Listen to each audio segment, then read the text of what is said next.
Welcome to today's Explainer. We're going to jump straight into an absolutely incredible story about faith, courage, and trusting God when everything around you seems literally impossible. We are unpacking a powerful, historical narrative that has inspired people for generations. We're looking at the account of Daniel, a man whose unyielding convictions put him face to face with the ultimate test of survival.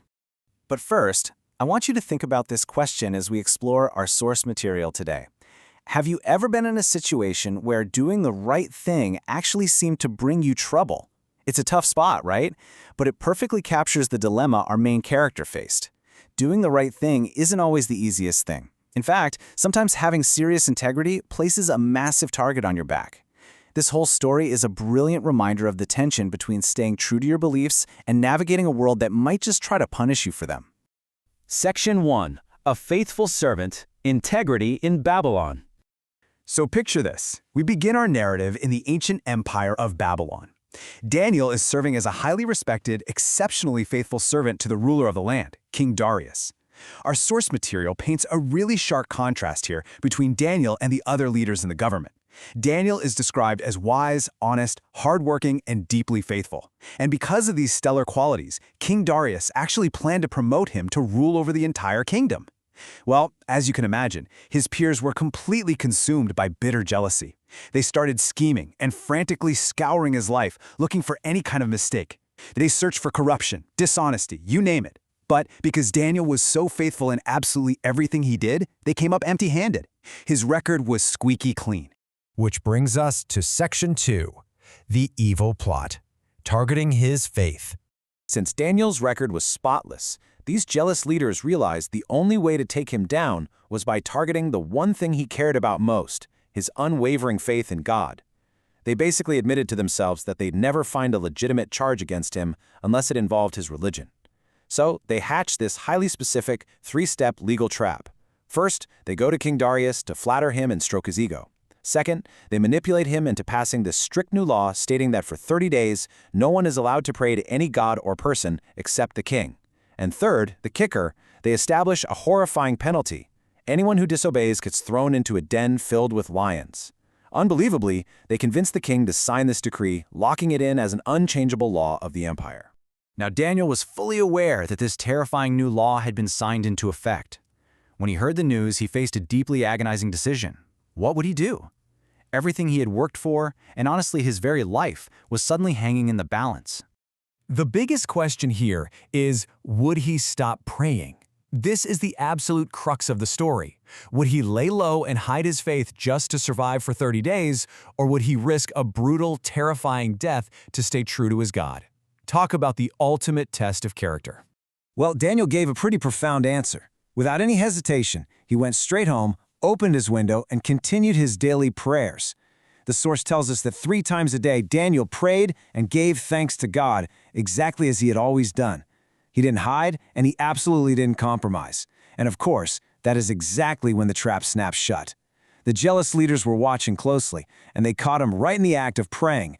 Let's look at Section 3, Into the Lion's Den, the Unchangeable Law. These leaders immediately rushed to the king and report that Daniel broke the new law. And King Darius? He is just deeply devastated because he genuinely respected Daniel.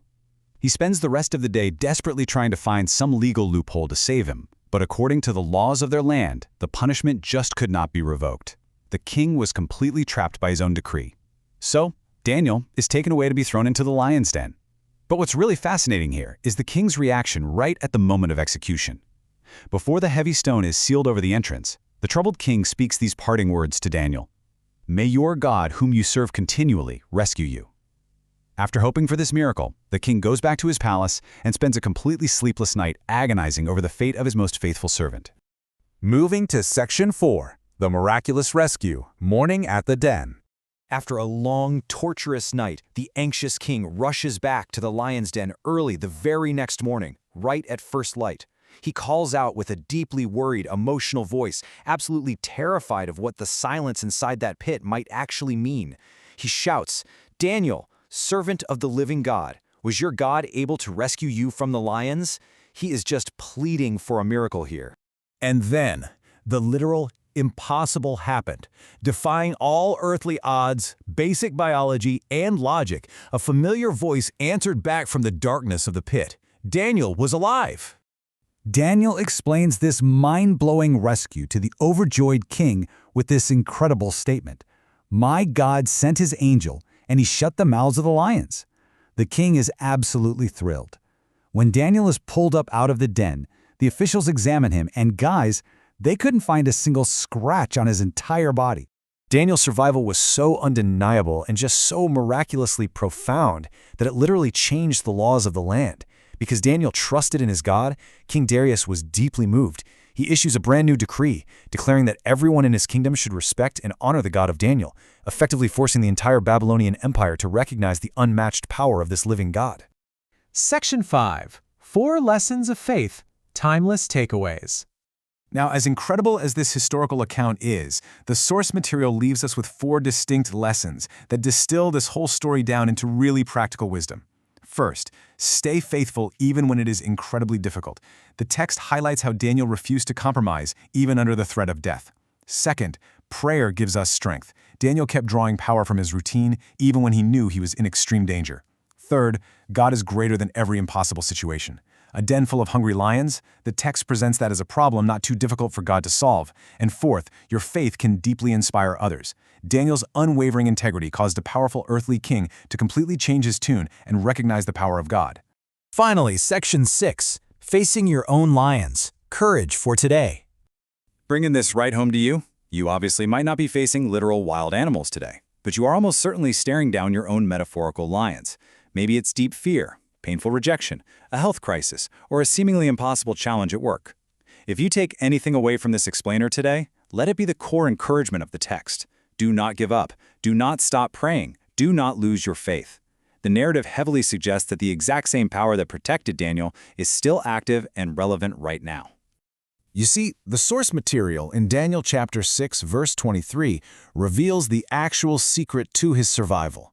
It wasn't about his political savvy, and it definitely wasn't his physical strength. It was radical, unyielding trust. The text says, no wound was found on him because he had trusted in his God. The overarching theme here is that what looks like a terrifying trap might just be the very stage for a great victory. The place where everyone expects you to be totally defeated, that actually becomes the exact place where God shows his power.